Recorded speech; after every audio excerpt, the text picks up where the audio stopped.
Hello everyone and welcome to another week of the Passion Project with Jess. And this week I'd like to give a warm welcome to Alesha Wilcox. She's an astrologer all the way from Melbourne. Oh, sorry, Della. There we go. Hi, how you going? Thanks for having me. You're very welcome. I'm very excited to see you and to talk to you about what you do. So do you want to start off, what's your passion? My passion is anything metaphysical, anything the occult, anything that we can't see that needs further investigation, anything got to do with your senses and connecting to the higher realms and things like that. But probably my main passion at the moment is astrology and helping people with astrology, understanding the blueprint of their life, because where we are born, all the planets that are aligned for us is like the blueprint of what we have to work with this lifetime. So at the moment, my passion is helping people understand their journey this lifetime.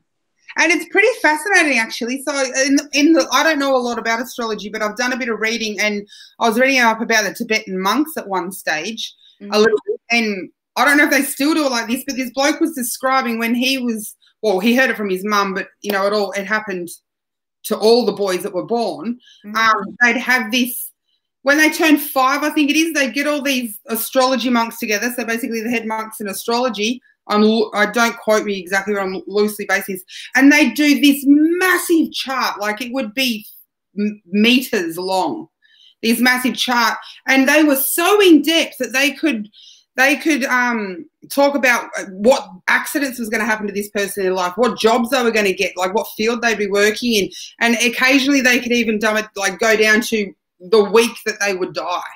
Yeah, well, you can do that with astrology, and that would be Tibetan astrology.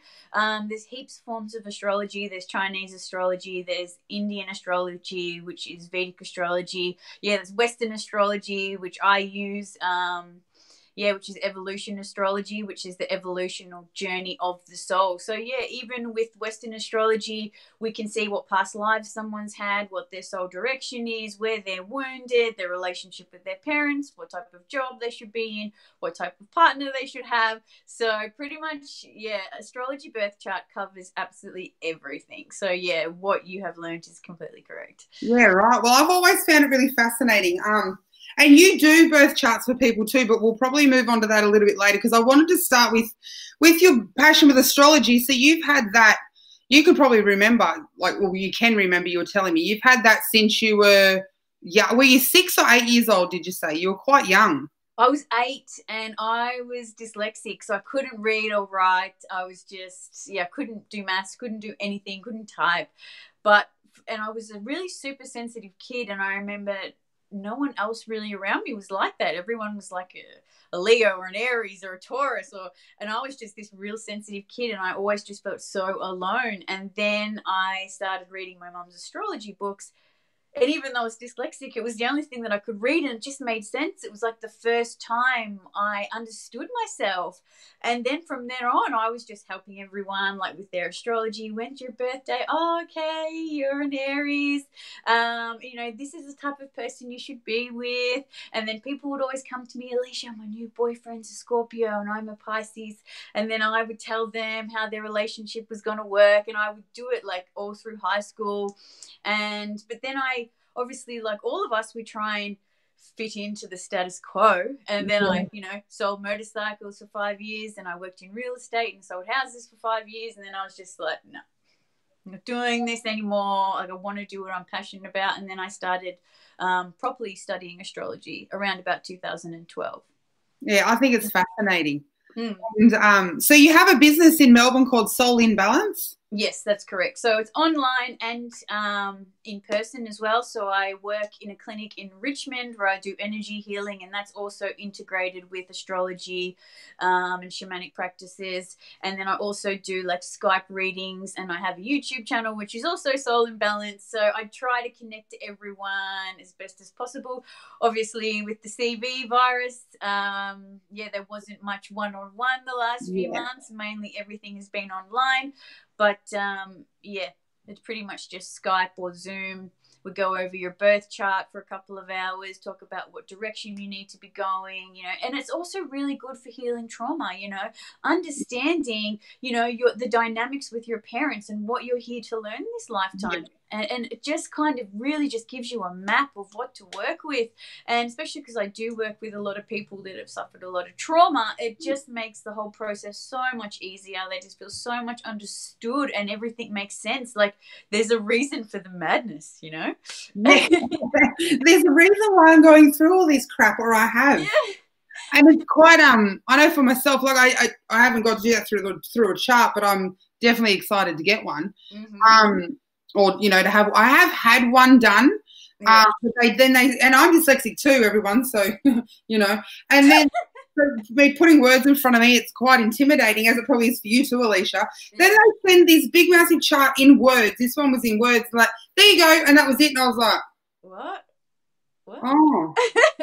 You know, and the bits I read were informative. I was like, I think there's so much more in there that I'm just not getting. And the way you do it with your consultations, so you get the information, you build the chart, or you do the chart, and then you sit down with the person. That's so much better because then you're discussing it with them. And then I'm guessing any intuitive insights you get at the same time would be popping in there. Just channeled information that comes through. Like if I see something, like just say I'm looking at someone's south node and their past lives, like images of their south node and their past life will come through, where if I had to sit down and write it, oh my God, it would take me forever and I'd probably lose what I wanted to say. And yes, you can interact with the person. You can see, like, you know, is this like sitting right with you? Like, does this information sound correct? Because there's always multiple meanings for things, so there can be like a lot of duality. So with the one aspect there might be two meanings, and if someone says no, it's more this one, then I know that I'm on the right track, and then everything else makes sense, instead of just giving someone a computer generated printout or spending hours and hours and hours of my time writing. It's just better to have that in person, you know, consultation, because then that person feels heard. It's a more rewarding experience instead of just getting a piece of paper. You're like, great, thanks for that. And you also do your videos. They're beautiful. So every 2 weeks, or I think I've seen them for both the new moon and the full moon, but you predominantly do the full moon, don't you? No, I do both. I do the new moon and the full moon, and I also do other little videos like healing from narcissistic abuse, or I will do like affirmation videos, or just little things like that. But predominantly I do, the moon cycles. But I did start to do like weekly, and then I did start to do daily. And just with all the planetary stuff, just smashing all my planets at the moment, it's just been like, But I am trying to do something a little bit more regular. So I'm probably going to be doing weekly videos for the whole week, and then also be doing the new moon and the full moon videos as well. That's fantastic. So for anybody that's interested, I will throw in Alesha's YouTube channel and all her websites, all her social stuff that she would like to share in the comments afterwards, so you can all find her. But definitely do check out her videos. They're awesome.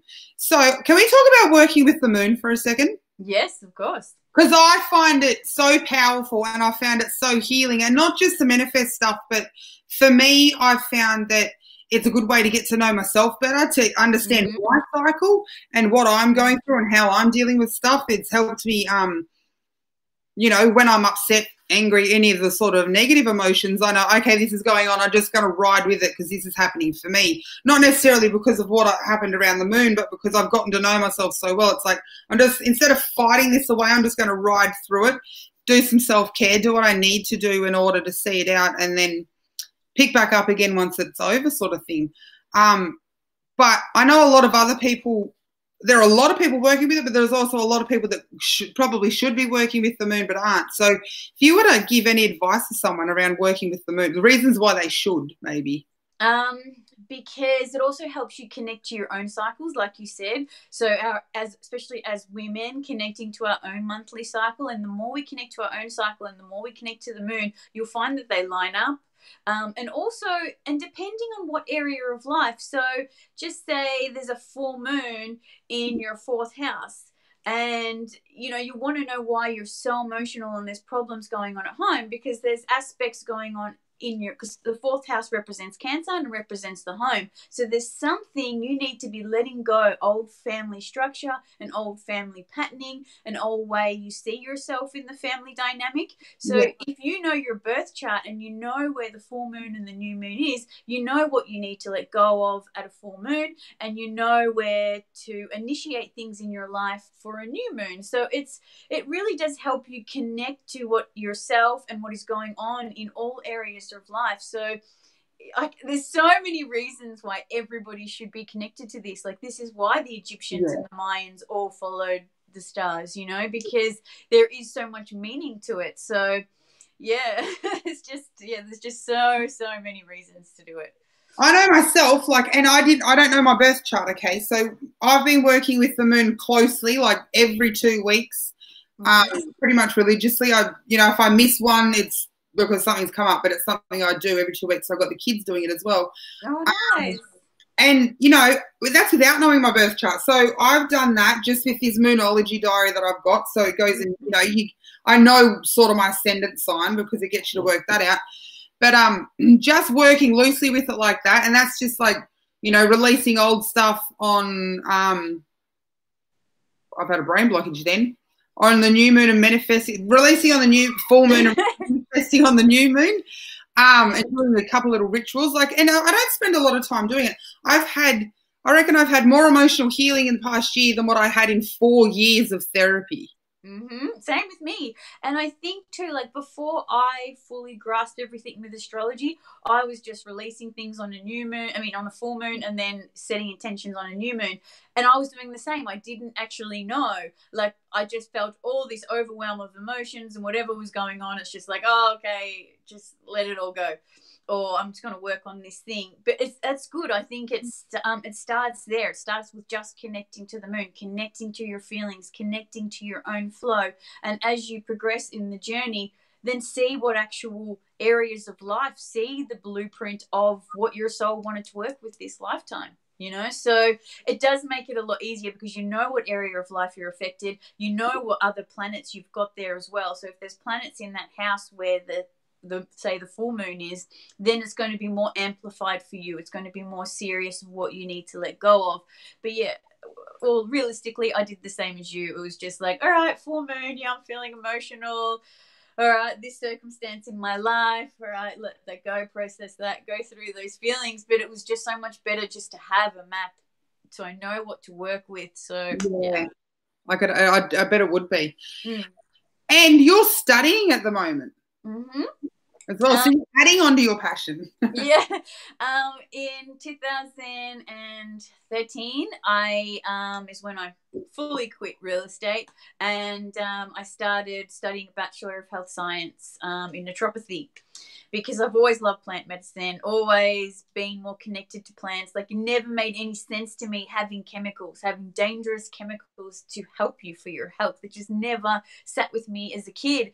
And and then I just saw so many people just be sick with chronic illnesses, that things you could just cure from having herbs, from processing emotions in your body, like processing your emotions and not letting them store in your body. So then I started studying a Bachelor of Health Science, which I'm still doing now, very, very slowly, because over the years I've done like my Reiki masters, I've done, shamanic practices, I've done all these other things that I've just like added to while I've been learning. So it's been a slow journey, but I think like a year's time I should be finished that degree.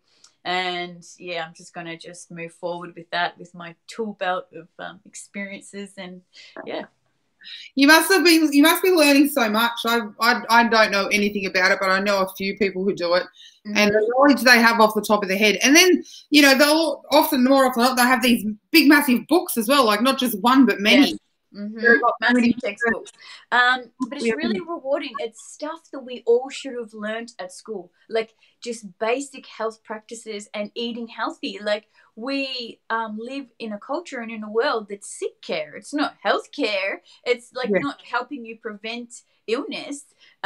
So it's such important information, just even like nutrition and the proper nutrition, like how we've been lied to about like the food pyramid. Like there's just so many things that is just so controversial, that's all connected to like industries and corporations and how they've invested, like things like the Diabetes Foundation is sponsored by Pepsi and Coca-Cola and all the major sugar foundations, you know, like it's just like, it just doesn't make sense. So honestly, I think this type of stuff should be taught in schools, along with self-love classes and law of attraction classes and all these things that we should have learned, like and meditation.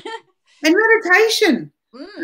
So my biggest thing, and I'll bring this, is so I got really, really depressed, and I went through a hard time about 7 years ago now, I'd say it would be.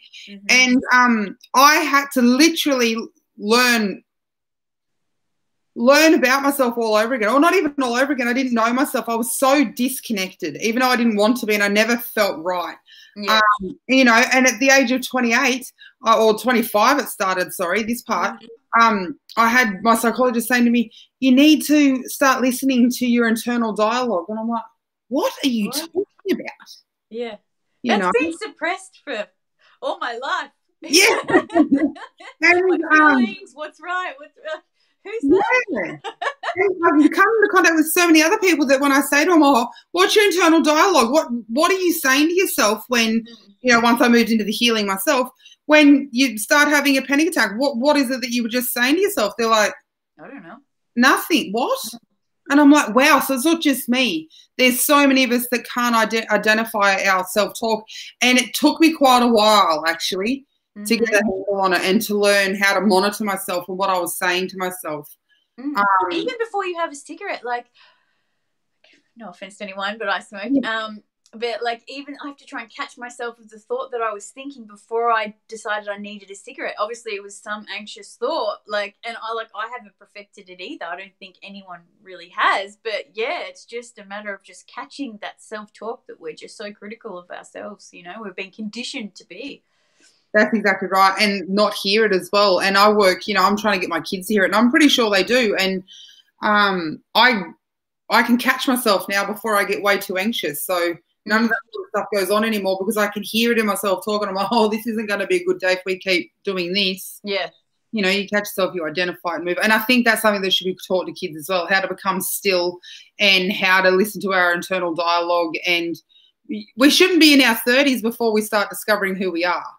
Exactly. I know. It makes it so much harder. Like, you know, like, but I think for us, like, that information wasn't available. Like, we didn't have YouTube and we didn't have, you know, all this information at our fingertips. But yeah, it would have been great if we did learn that at school. Like, we have, I think, Steiner schools here, which if I have children, I would love to send my children to a Steiner school or homeschooling or something, because I feel like what children are learning is just rubbish. Like, you don't even use it. Like, the history and the maths and all those types of things that we learn is just so irrelevant to connecting to ourselves and what we can create as a soul, as a person, our direction in life. So, because we're all here for different paths, aren't we? So even if you get someone born on the same day, the same time, in the same city, is it still going to be slightly different, their chart, or would it be identical? It can be. If they're born at the same time, the same city, it will be, but it will also be depending on their bloodline, what's going on with their family, what they have to clear from that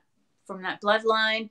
But yeah, it'll be pretty much the same, but it'll be different. It depends how that child is raised, you know, the emotional conditioning, you know, like they could be born exactly the same time, have all the same planets, the same houses, but one family is very into mainstream and living a conditional life, and the other family was a bit of a hippie family and got the child to connect to their emotions and connect to the universe. It's going to be two completely different experiences. So it's got a lot to do with our environment and also how the mother was feeling when she was pregnant, because obviously, like, through the trimesters of pregnancy, how the mother is feeling lines the child up for their default emotions and their, like, the wiring, the patterning in their brain as well. So there's so much involved. Like, I don't think it's all just astrology. I think it's need to be used everything. Yeah. Everything. And if you think about it, like, I don't know if this makes sense to you. And if you think about it, no one can be born at the exact same space anyway, because they'd have to be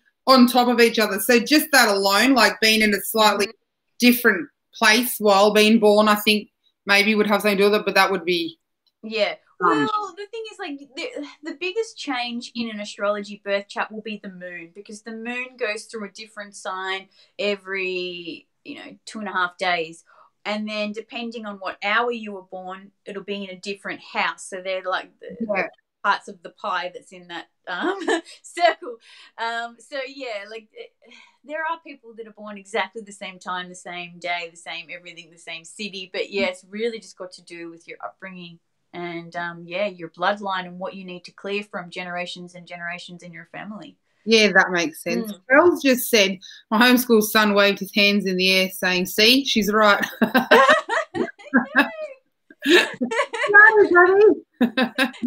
Fantastic. So did you want to have a show? Did you want to talk about a birth chart?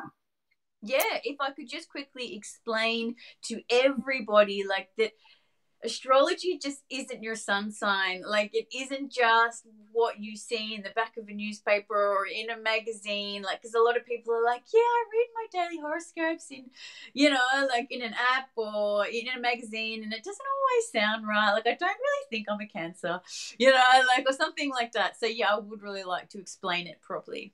Very good. Well, I'm just going to turn my camera off, and then we will put this one up here. Is that big enough, or do you want me to take you out as well so they can just hear your voice? That should be fine. So, yeah, this is what a birth chart looks like. It is a little bit chopped, but I think it's just the angle of the cameras. But as you can see, there's all the different planets. So I don't know if I'm going to be able to explain to you what they are, but if you go to like the bottom left corner, there's like a circle and a little circle inside. That's the sun sign. And then next to that, and that's like where you're like, it's like your direction, it's like your goals, it's like your ego is your sun sign. And then you have like Mars is your like sexual desires, it's your way you move forward, it's how you get your needs met. It also represents the masculine and what type of man you're attracted to. And then if we move to the next little symbol, that's the North Node, that's your future soul direction.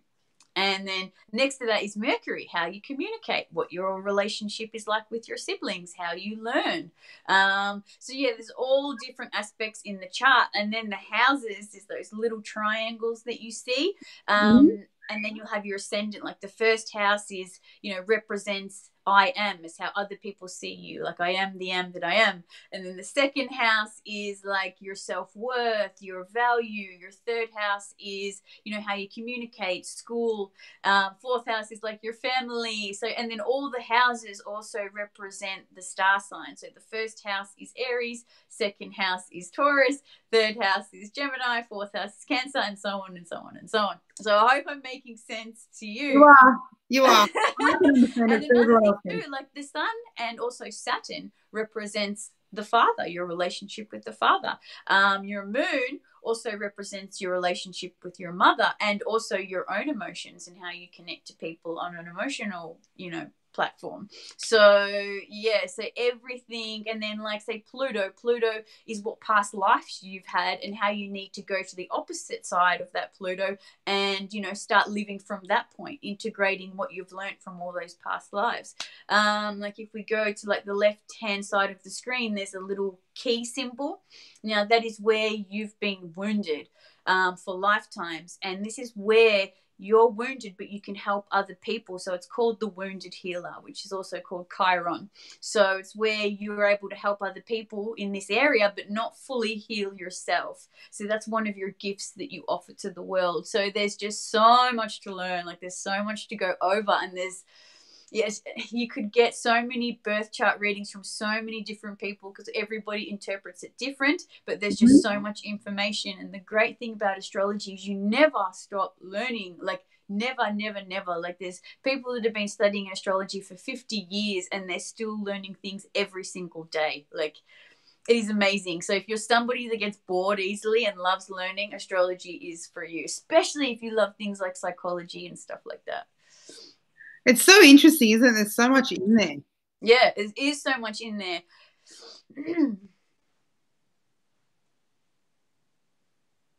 Okay. Well, there's a grey screen. Yeah, I'm like, you'd be getting better at this, wouldn't you? yeah. No, it's okay. I'm like, oh, something happened. So would you have any advice for anyone that was looking at either picking someone to read for them or picking someone to do a birth chart, which is also reading as well, or picking someone to do healings for them?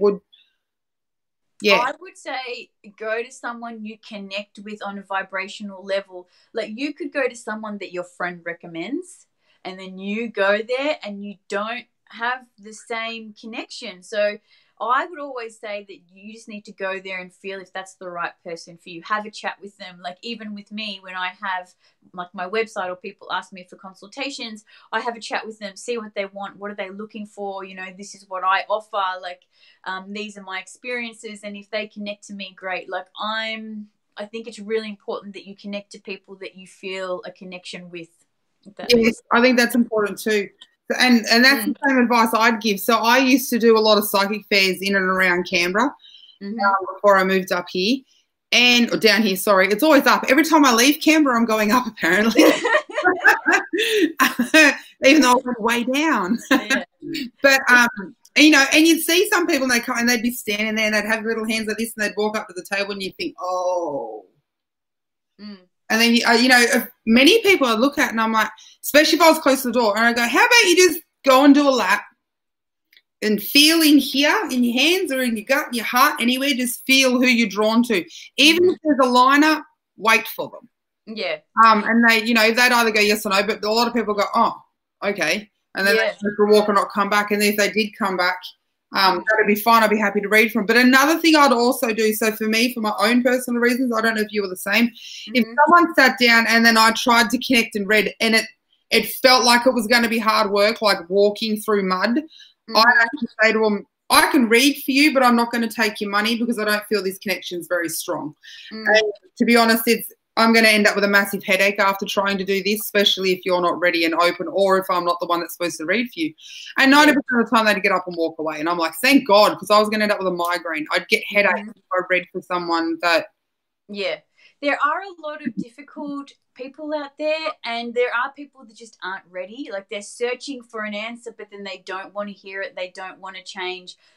In a way, it's like they're just waiting for someone to say to them that, like, this massive blessing is just going to fall in their lap or knock on their door or something. Or sometimes people just need to just get out how they're feeling. It's very difficult. And yes, there are I've had some difficult clients in my time where they just don't want to take on any of the information. They're so stuck in being in that victim mentality and, you know, like poor me, poor me, poor me. And like I think I've said to you before, I do try and validate this. I do think it's important that people are heard and told that how they feel is right and how, you know, what's happened to them is really terrible, but then they need to be able to move past that. And I think Louise Hayes always said this as well, that, you know, you want to be helping people that are going to stand up. They've got their hand up to stand up, not to then pull you down with them. Yeah. And, you know, I think we've all been in states like that where, you know, we just want someone down in the dirt with us, you know. I'm going to make me comfortable and then I'll get up.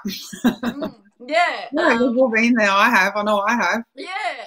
And I just think, you know, like, and any bit of information you can give someone, even if someone's set on having a reading with you and you don't think it goes really successful, whatever information you've given someone, then someone else will give them the same information, and it just reinforces that message. And then one day it's just like this one person will come along and say it, and this person will be like, oh my God, I get it now. Like, you know, like, and everyone had been saying the same thing, but it's all part of the journey, you know.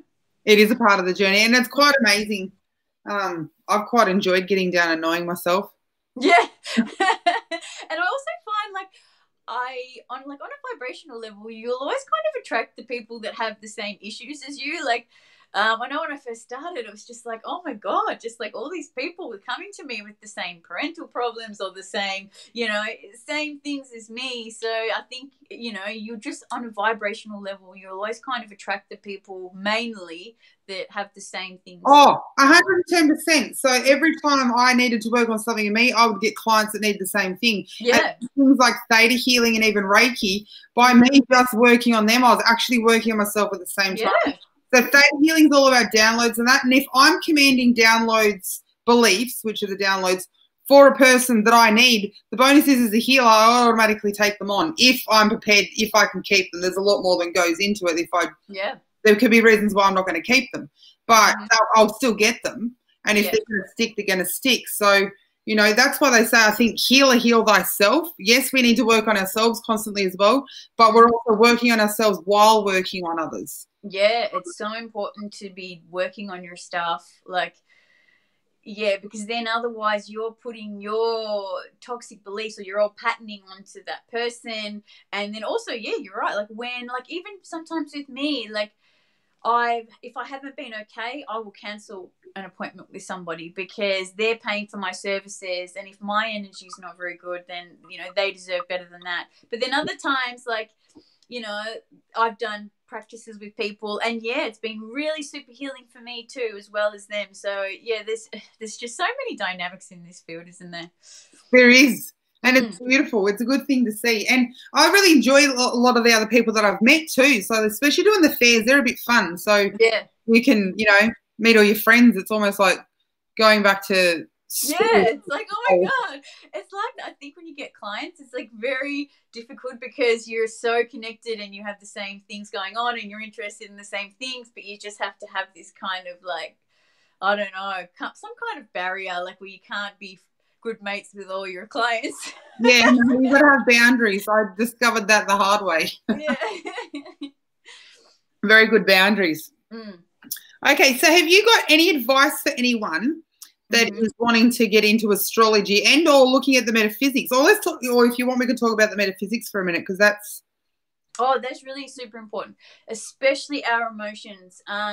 Understanding that whatever we don't process emotionally gets stored in the body, and that's when we have health issues. A lot of health issues stem from an emotional belief, emotional patterning, and a lot of people don't understand that. I remember my friend ages ago, she fractured her ankle on the treadmill, and I looked up the meaning, and I said to her that, you're going in the wrong direction. This isn't what's suiting you. Have you been thinking this? And she's like, yeah, I have been, but Alesha, I was on the treadmill. It had nothing to do with my thoughts and my feelings. I was trying to explain to her, those thoughts and feelings affect you and they store in the body and make that part of the body weaker and more susceptible to breaks or injuries or illnesses and things like that. So just there's a really amazing book called Metaphysical Anatomy by Yvette Rose. And it's a really thick book. It's about $70. It is expensive, but it's really fantastic for family or just yourself, or if you're getting into metaphysical work or healing work. Just so if someone gets a cold or if someone gets a sore throat or whatever it is, then you can look at the emotional reason and then work with your kids. Hey, have you been feeling this? Have you been feeling a bit abandoned lately? Have you been feeling, you're not being heard or whatever it is? And you can work with the emotional side as well. So, it's so important to understand that a lot and probably pretty much all illnesses stem from our emotional beliefs or emotions we're not processing or things like that. So, And tell me if I'm wrong, but I'm a little bit of a firm believer, because sometimes I get down and I'm like, why do I always have to be up and down, up and down, up and down? And then, I look at other people, I'm like, I just want to be like them. And then it's like the wiser part of me comes in and goes, but do you really? Because they're not. They're not processing anything. You're unable to store it. That's why you're feeling it. That's what I said to myself. And that's why you're going through all this, because you're processing stuff. You're not storing it. You're getting it out. You're voicing it. You're giving it out. That's why you see a lot of people with major chronic health issues are the people that don't process their emotions, that don't look at what they're feeling. They're constantly escaping, looking for any distraction to avoid what's going on inside. And because you are that, you know, that person that feels how they really feel, you don't care, you're authentic, and you don't care what other people think. If this is how I feel, this is how I feel. Yeah. And also because I think you have you're born on a full moon just like me, so you're always out of balance. It's always a constant balancing, trying to find that equilibrium, trying to find some normalcy. So you're just not designed that way, you know, like you're designed to be up and down and be your authentic self. You know, that's part of your journey. Beautiful though as well at the same time. So we go through that, don't you? Like, I'm so blessed to be me, and then some days you're like, oh, I know, it's like, why didn't I choose something easier? Just give me a break. But it's not easier. So yes, Kel, I will also, everyone, I will look up the name of the book. I will find a store in Australia that sells it, and I will link it in the bottom so you can. I'll also take a picture and send it to you, or I'll put it in. I can go get it now, actually. It's in the other room. But yeah, it's just a big yellow textbook, and it's called Metaphysical Anatomy, and it's got every single illness you can think of under the sun in this book, and it will tell you all the emotional reasons, where it's come from. Like, it could come from generational patterning, whatever trauma you've had in childhood, whatever it is, it's all in there, and it's fantastic. And the lady who actually wrote the book, she actually does classes now where she teaches people how to be a practitioner in metaphysical anatomy as well. So it's just absolutely fantastic. And it's a new wave, like the new world. I keep saying, like, all this year, I'm like, welcome to the new world. Like, oh, these and other people are like, yeah. the ones that know me. Obviously, there's up and downs, but I'm finding this time quite exciting. I know there's a lot of not so great, not good stuff happening, but at the same time, there's a lot of good stuff happening, I believe. Yeah, it's all just a big thing of the collective unconscious coming to the surface, all the truth being revealed. Like, all of us that's been into, like, you know, occultism and spirituality and conspiracy theories, we've been like running on this for ages. But for most other people, it's just like this great awakening. And yeah, I honestly think it's going to be like this. Like, even if you look at the astrology for next year, it's not going to be easing up. You know, it's just rude awakening after rude awakening, destruction, collapsing, things falling down, so we can like create the new. Like, and yes, there is silver linings in all this stuff, you know, like there's always blessings, the lessons that you learn, the more you change yourself and love yourself, because that's all that is being asked at this time. You know, and I know a lot of other people can go, oh, well, that's easy for you to say, because, you know, and you have to be gentle with other people at the moment, is my belief, is because I remember when I was going through my rude awakening, you know, I'm kind of lucky. I got to do it privately, not with the rest of the world. You know, there was a handful of other people as well, but no one that I knew. And I felt so out of place, and like no one could understand me. So I guess we had to deal with that because we didn't have the rest of the world going with us. But it was so quick. But being down there so low, you know, in the worst spot in my life, and I was pretty much stripped down to nothing. Everything stripped off me over a period of time. I was stripped down to nothing. I had nothing, going nowhere, just to be rebuilt again. And I can promise everyone, if it's the same experience for you guys, it's worth it. Yeah, it is. But then you were also born more awake as well. Like, if you, like, because I've had a look at your birth chart and I know some of your life experiences, like, you were someone that was born more awake. You've chosen harder circumstances in life, so you weren't asleep. You know, so you couldn't just trust your environment. You had to look outside the box to survive, to, you know, see what's really out there. Because a lot of people that have had, who are lucky in a lot of ways, have had a really easy childhood, you know, blessed with 2 loving parents, and life was just easy. They're people that had learnt to trust. They're people that trust the government. They're people that don't really look outside the box much because they've, you know, had a nicer life. But people that have chosen rougher experiences and difficult situations, they're more awake. They're, you know, they've had to, look outside of themselves to survive, because there's just no structures in our society that really caters to that. It just likes to keep people in the loop of, you know, being sick, or, you know, having mental health issues, or whatever it is. It's just a cycle for the pharmaceutical industries and things like that. So yeah. But I still have compassion for everyone else, because we're lucky enough to have gone through. Like, we're always still learning and growing and waking up, I believe, while we're alive. But we're lucky enough to be comfortable where we are and to look back and go, thank God all that happened. Whereas at the moment, everyone, and, you know, and we can look at the current situation and go, this isn't great. Well, logically we can see that, but we can also see something else that, you know, most other people aren't seeing. And I mean, there are a lot of people out there that can also see it the way we can, but we're very lucky to be sitting in that position where we don't hear what other people think. But it's not. It's like we've been alone and rejected most of our lives. It's fine. We're at home. Yeah, I'm quite comfortable in a crisis now. No, but seriously. And so it's going to be okay. It's going to be better than ever eventually. And 5 years is about right. I think my total awakening.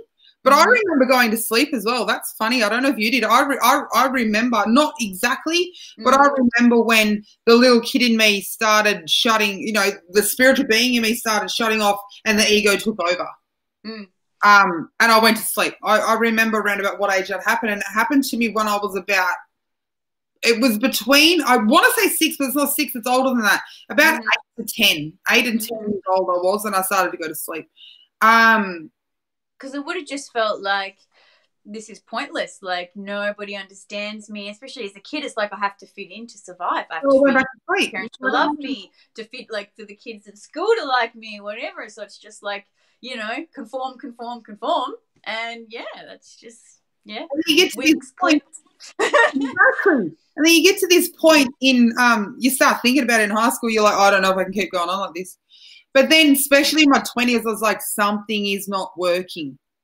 I don't feel right. Something is very, very broken in me. And then, you know, just sort of got worse. But it took about 5 years. The total awakening from my big slap around the head, I call it, and a big kick up the bum. 5 years later, I was out the other side of it.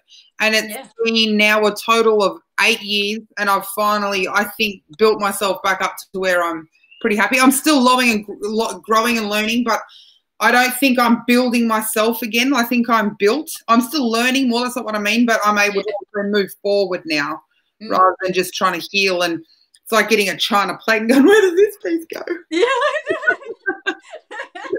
No, I understand what you mean. It's like, you know, you get to a certain age with so many life experiences and you go through all these things and all this healing, and it's like, oh my God, why didn't I feel this whole like years ago when I was like a teenager or something? But no, it's all worth it. And like even what's going on at the moment, it's really crappy, and we're getting smashed with so much stuff, but it's all just helping us build us up how we should have been built inside, like not relying on all these external things to make us feel good, like, or have happiness, you know? So yeah, it's just all this fake happiness that is what we've been living with, you know? Like, you know, you're going to be, it feels the same whether you're crying in a Ferrari or crying in the gutter. It still feels the same. We've just been taught to have all these external things so we'll be happy, so we'll be successful. And then now all these things are being taken away, especially with the virus. Like everyone's forced to go home. Doesn't matter who you were. Like everybody had to do the same thing. And I think on some level, everyone was then put on a even playing field in a way, in like a cosmic way. And my heart goes out to everyone, you know, absolutely everyone. Yeah. Kel said, I'd love to hear other book recommendations that you have, Alesha. For health or for astrology or? She loves to read, Kel does, so whatever you got. Oh, really? That's so funny. I literally just gave away like 30 books of just like metaphysical stuff. I just literally just gave them away. Like, but damn, yeah, if I've got what I've got, I'll take some photos and put them in the comments. There you go, Kel. Got you sorted for the next month. Yeah. Kel reads books is amazing. She charges through books. So I get a book and I'm like, she's like, have you finished? I'm like, no, it's only been 6 months. Yeah. It's like first 2 pages. All right, I'm going to go to sleep now. I don't know if you're the same as me though with your dyslexia, but if I get something that really, really, really interests you and feels right on all level, I can smash that book out in probably a week, which is a record for me. Yeah, if I want to find information, I'm such a researcher. I love finding out information. Like like such an investigator. If it's something I'm passionate about and I really want to know, like, yeah, I will read forever. Like, I will force myself. But yeah, I wish I could be like other people and just be able to just to sit down and relax and read a book. Like, that would just be ultimate. Yeah, it would be great, wouldn't it? That's why I like my audiobooks. Audiobooks are pretty good. But Yeah, that's all I do now is like audiobooks. Yeah. And then I find myself off thinking about something else. I'm like, no, bring your ADHD brain back here, Jessica. Yeah, because like you can clean the house, you can drive somewhere, like you go for a walk, whatever it is, and then yeah, I like audio too. It's just easier for me. Easier. Yeah, beautiful. So what phase are we in at the moment with the moon, actually? We're about to have the solar eclipse on the 20th. Oh, the eclipse season started 2 weeks ago, didn't it? Yeah, so we're in the kind of eclipse portal, and this one's a special one because there's going to be 3. So we have the lunar eclipse, the solar eclipse, and the lunar eclipse. This eclipse is going to be so potent, so intense. Like, it's very hard to explain, but we have like the north node, which is this future soul direction, and when the moon comes to meet that within 15 degrees, we have like a full moon, like we have an eclipse. So whether it's a new moon eclipse or a full moon eclipse, and this one is going to be the solar eclipse. So we just had the eclipse where it was the lunar eclipse, and that was about letting go of a lot of stuff. So I don't know anyone who's watching this, maybe you had some striking events where things left your life or things just changed, and it was just the end of that. Now this one is about setting new intentions. Now this solar eclipse is in Cancer at 0 degrees of Cancer, and that's very potent, and it's right next to the soul direction, like the north node. So this is about really finding comfort and nurturing within the self. So we're really going to be triggered to ask ourselves the question, do we feel safe at home? Is this where we need to be? Like, am I safe within myself? Or am I saying really shitty things to myself? Is it really terrible living in my body? We need to be like saying nurturing things to ourselves, surrounding ourselves with really amazing nurturing people and following our feelings. So this is going to be really highlighted. It's going to be stuff around Cancer, the home, our emotions, nurturing, following our heart. So it's very important at this new moon solar eclipse that we really do put an emphasis on self-nurturing and how we can make ourselves feel better, not looking for external validation, like validating our own emotions. If we have an emotional breakdown, if we do something wrong, to validate ourselves and say, hey, you know what, it's perfectly fine to feel the way you do, the way I do, or it's okay today if I don't want to get out of bed. Or it's okay that if I eat a bag of chips and sit in front of the TV because I'm not feeling okay. Whatever it is, we need to be validating ourselves, validating our emotions and how we feel. Because we need to be stepping away from the other side, which is Capricorn, which is the industrial side, what other people think of us, doing the 9 to 5, soldiering on. We need to be letting go of that and then focusing on Cancer, the emotions, the divine feminine, the divine mother. Could even be a really great time to set new intentions to maybe have a better relationship with your own mother, depending on, what's going on in your life. But it's definitely centered around the home, the family, feelings, nurturing. Yeah. That's so crazy that it's centered around the home and what we're coming to, because my living situation the last 2 weeks has been impacted massively. But funny enough is, it's from stuff that happened over a decade ago. It's like a decade ago has come back to go, can we do it differently this time? Yeah, because it's about like radical change, and it's about the changes that you didn't make. It's like maybe you overlooked it, maybe you just pushed it aside and it built up and it built up and it built up, and you're just like, no, like something needs to change now, like this.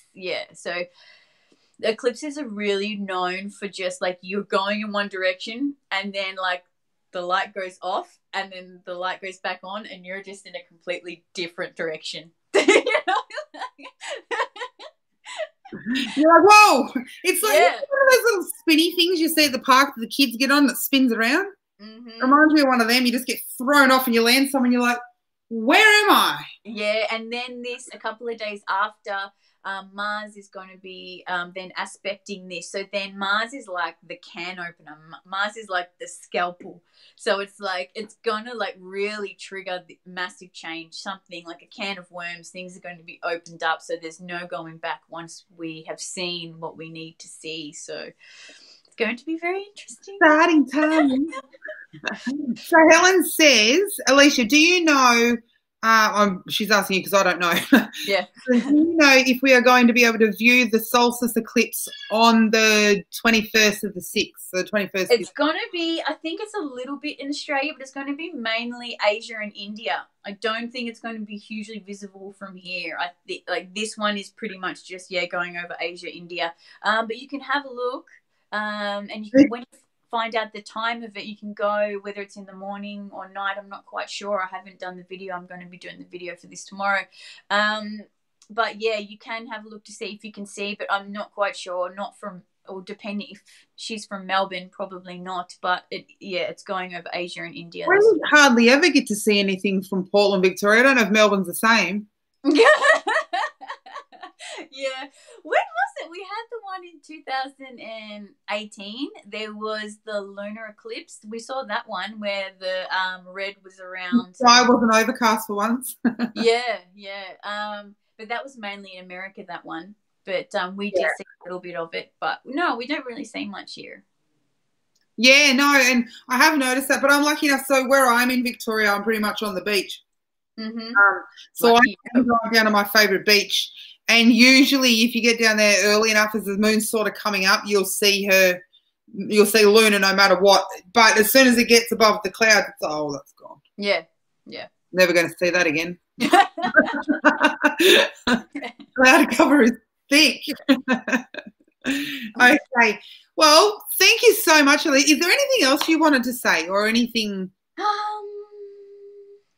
I think that everybody should, if you have any interest in astrology, is to look into it a little bit more, because astrology is like a blueprint of your life. And if you're on the healing journey, it's just the next level of understanding yourself. Even if you don't want to get into astrology, go see an astrologer. Like, there's so many amazing astrologers on YouTube. Go and see who you connect with and get a reading from them, whoever it is, or even myself. Her Alesha's contact details.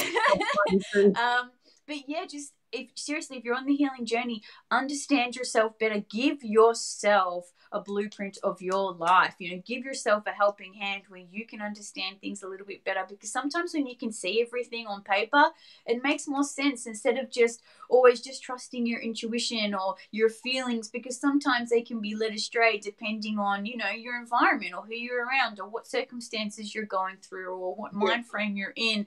But yeah, if you're interested in astrology, get into it, because it is so helpful, and then you can help other people, and there's so much involved. Like, it also, you can also get into other health aspects, because every star sign and planet represents parts of the body.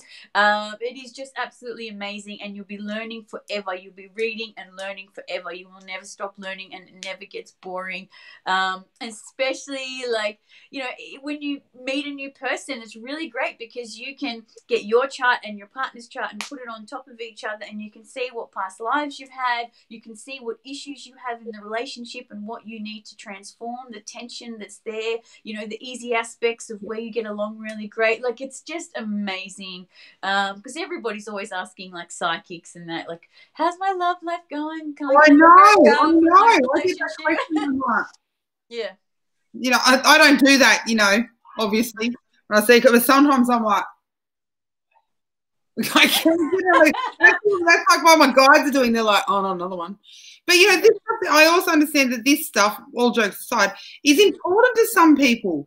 They grow up with these goals in mind of getting married, buying a house, having kids, all the rest of it. And it's important that they know, especially if they're getting older, when they're going to hit these goals that they set for themselves. And they'll say that in the birth chart, like, especially with Vedic astrology, this is very specific.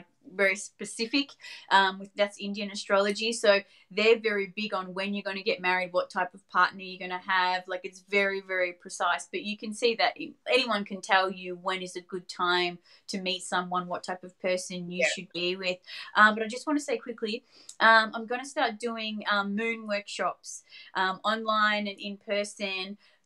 So everybody can find out what their moon sign is, understand the cycles of the moon, and understand, like, when there's a full moon and a new moon, what area of life that's going to affect you. So I can keep you updated of when I'm going to do that workshop or online classes. So everybody page. Yeah, so everyone can connect to the moon and connect to their own cycles and understand, like, hey, this, eclipse is happening in my 3rd house. So this is, maybe I need to start, a new way of communicating. Maybe I need to start learning something new, because the 3rd house is, education, learning, community, connecting. So, I want everybody to be able to understand what the full moon and the new moon and the new, all the moon cycles relate to them. And, I have one more question, if that's okay. Of course. Would you say that when you started living your passion, so you started not necessarily as a job, but, exploring your passion and doing what made your heart sing, which is all this sort of stuff, would you say that your life changed in a positive way? Yes, because I became more my authentic self. I stopped caring what other people think so much, because obviously working in the spiritual field, everybody just thinks you're the biggest whack job, like, oh my God, like, what do you do? Slap fish together and get some smoke, and it made me more stronger within myself, because I was being me and I was following my dreams, and I felt more happy. I had less phases of depression and anxiety and disappointment and things like that, because I was following my heart and I wasn't relying on external validation and the external world to make me happy. I was just making me happy being me. So following my passions has been the best thing I've ever done, and I recommend it to absolutely everyone, and just not to care about what anyone thinks. And I think what you're doing, showing how other people are following their passions so it can help inspire other people, is just absolutely beautiful and amazing. And thank you so very much. I just want to be able to pass the light. Like, since I was young, and anyway, I probably shouldn't talk too much about that, because I've got a slide coming up on the Passion Project in the next month or so. But it's so important. Like, to me, it's doing what makes your heart sing, and that will change as you grow, is as important as the food you eat. Yeah, it's definitely. As important as the people you surround yourself with. It's as important as it keeps you alive. And it's it's like, if you look at it like a tree, like, the most important part of a tree is the roots. If you see a tree and it's like wilting and dying, and you're not giving it that water, that tree's gonna die. It's the roots, it's the inside that's the most important part. Like, it's our passion, what we're here to do, like what we were put on this planet to do this lifetime, and how we can be of service. So and when we're nice and bright, we can pass the light, and then pass the light, and someone else can pass the light, and yeah, definitely. If everyone was living their passion and from their heart. Yeah, I think that speaks for itself. I probably don't even need to say anything else. One more thing. Come on, you're Miss Passion. What are you talking about? I know. I don't want to away. But Helen did say astrology is interesting, but looks very complicated to understand. Is that my auntie? Is that Helen McLeod? Yeah. Oh, hi, Helen. McLeod? Yeah. Pretty sure. Yeah, that's my auntie. She's hi, beautiful. I love you. I'll agree. It does look complicated. So when we had that birth chart before, I'm looking at going, Jesus. But like anything else, the more you do it, the more you study it, the more you look at it, the more you're practicing it, the more you're doing it, the more you're going to know. And to you, it would be super easy. I mean, I remember when I was a kid and someone turned to me and said, "You're going to get your license one day." And I went, "Hey." That was like I was looking at the pedals going and the TikToks and the windscreen wipers and the lights, and I went, no. Yeah. I'm not going to do that. But now I can go to the shop and get there and go, I do not remember that trip at all. Yeah. Yeah, well, it's exactly like that. Like, once you know all the signs, once you know all the planets, once you know all the houses, everything just makes sense. And it's also your intuition as well. It's like however you feel as well. So it's very interesting. Like, once you know the basics, you'll get it straight away. Yeah.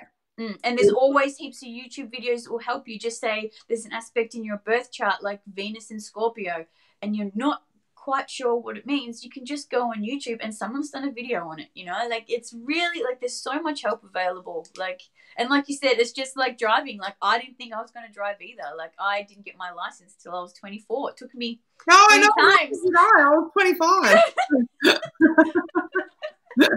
Yeah, Arnie says she loves you too. She goes, you too, with a blue love heart, so she loves you too. Oh, she really gave me a blue love heart. Thanks, Ellen. Well, thank you so very, very much for joining us. Everyone, I will share the links and the book titles and more links tomorrow after Alesha sends me what she'd like to share. Please go ahead and subscribe to a YouTube channel. It is fantastic. You get your little, and it's free. You know, if you're hard on cash, it's free. So you can start working with them, especially with Alesha. Puts up the videos for the new moons and the full moons and other cool stuff in between. Yeah. You can catch them on there. And if you want to book in with her, then, yeah, I'll share that as well. Yep. Yeah. Awesome. Thank you so very much for joining us and sharing your passion. It was a pleasure interviewing you this evening. No, thank you for inviting me. I feel very special. You are very special. Oh, thank you. Well, love, light, and blessings, everybody. Keep living your passion. Until next time, we will see you actually probably next week. Yep. Take care, Alesha. Thank you. Good night, everyone. Love, light, and blessings. Bye. Bye.